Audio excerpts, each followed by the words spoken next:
Allez, c'est parti, aujourd'hui on va parler d'une folle théorie concernant qui est le tueur dans la saison 3 de The White Lotus. Et si t'es là, c'est que comme moi, chaque lundi tu te régales devant l'épisode de la semaine et que tu te poses cette fameuse question de qui peut bien être le tueur. Aujourd'hui, après la diffusion du 3ème épisode, j'ai toujours pas la réponse à 100%, mais par contre j'ai trouvé une théorie sur internet qui est excellente, et c'est de ça qu'on va parler aujourd'hui. Du coup, comme les précédentes éditions de la série, la saison 3 de The White Lotus souffle sur la mort d'un personnage, mais elle ne nous dit pas qui périt ni comment. On entend des coups de feu lors de la scène d'ouverture, et il est donc possible que la victime mystérieuse meure à la suite d'une fusillade. Cependant, cette scène peut être intentionnellement trompeuse, mais en supposant que les coups de feu soient l'arme du crime, il reste le mystère désormais de l'identité du tueur.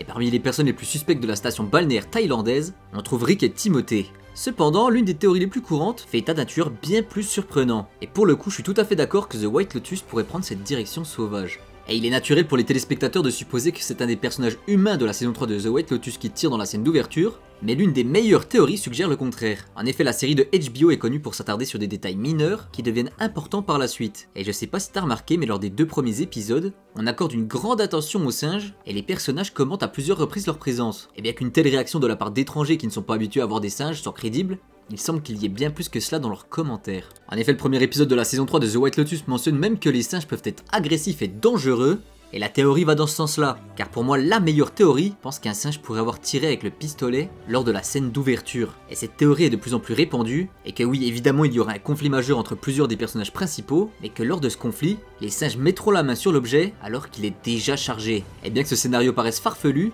il ne serait pas si surprenant que ça qu'un singe tue accidentellement quelqu'un avec une arme à feu. Cette tournure de l'événement s'inscrirait directement dans les thèmes de The White Lotus, en particulier avec tous les éléments qui ont été mis en avant. En effet, la saison 3 utilise son cadre au maximum de son potentiel, en amenant ses invités privilégiés et riches dans une station qui met l'accent sur la guérison et la spiritualité, et la plupart des personnages ont du mal à se déconnecter ou se débarrasser de leurs problèmes, et les singes en sont représentatifs. Leur présence constante a une signification plus profonde, car ils symbolisent tous les invités ayant un esprit de singe, une façon bouddhiste de décrire un état mental anxieux et constamment distrait. Et maintenant concernant la personne qui a été tuée, eh bien écoutez là j'ai pas forcément trouvé de théorie là-dessus, mais si je devais donner aujourd'hui mon petit pronostic, après le visionnage du 3ème épisode, eh bien pour moi ce serait un membre de la famille Ratcliffe, et je pense également que le personnage de Greg va mourir avant la fin de la saison. Alors n'hésite pas à me dire ce que tu penses de cette théorie, et n'oublie pas de t'abonner.